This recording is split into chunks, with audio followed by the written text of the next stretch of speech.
அண்ணே வணக்கண்ணே. நான் நாமக்கல் மாவட்டத்திலேருந்து வந்திருக்கேண்ணே. என் பேர் கேடிஎம் கார்த்தினே.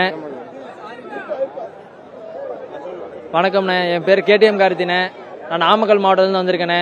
இன்னைக்கு தனிநபராக தான் வந்தேன். 11 மாடு பிடிச்சி 3ஆவது பிரைஸ் வாங்கியிருக்கேன். எனக்கு பசங்க சப்போர்ட் இருந்தால் கண்டிப்பாக நீங்கள் முதல் பிரைஸ் 2ஆவது பிரைஸ் கண்டிப்பாக வாங்கியிருப்பேன். சப்போர்ட் இல்லாதனால 3ஆவது பிரைஸ்ன்னு சொல்லி கட்ட கடைசியில் உள்ளனே. ஒரே பேஜில் 11 காலை பிடிச்சேன் 3ஆவது பிரைஸ்னு. இதுக்கு முன்னாடி ஒரு 25 ஊரில் ஃபஸ்ட்டு செகண்ட் வாங்கியிருக்கேன்.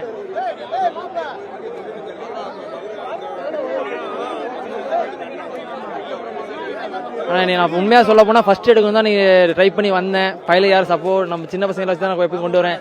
அந்த பெரிய ஆளுக்கு சப்போர்ட் வச்சுலாம் வர மாட்டேன். அவங்கவுங்க பிடிக்கிறாங்க, அது கொஞ்சம் பெருமையாக இருக்கு. நான் தனியாக பிடிச்சிருந்த அளவுக்கு வந்து எனக்கு கொஞ்சம் பெருமையாக இருக்கு.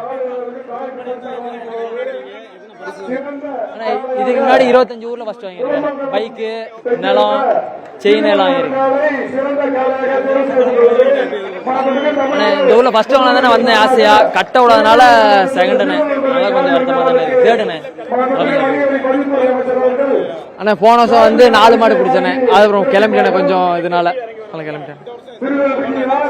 இந்த வருஷம் எனக்கு கொஞ்சம் ஈஸியாக தான் இருந்துச்சு. போன வருஷம் கலந்துனால இந்த வருஷம் ஈஸியாக தான் இருந்துச்சு. என்ன எனக்கு சப்போர்ட் இல்லைண்ணே. எல்லாத்தையும் சப்போர்ட் பண்ணாங்க. நான் அந்த ஒரு பேஜில் வந்து 11 மாடு பிடிச்சேன். அடுத்து கடைசி பேஜில் அவங்க செட்டாக வந்துட்டாங்க. அதெல்லாம் கொஞ்சம் கஷ்டமாக இருந்துச்சு. அது ஒவ்வொருத்தங்க அப்படி பண்ணுறாங்கண்ணே. அது அப்படி தாங்க நடக்கும்.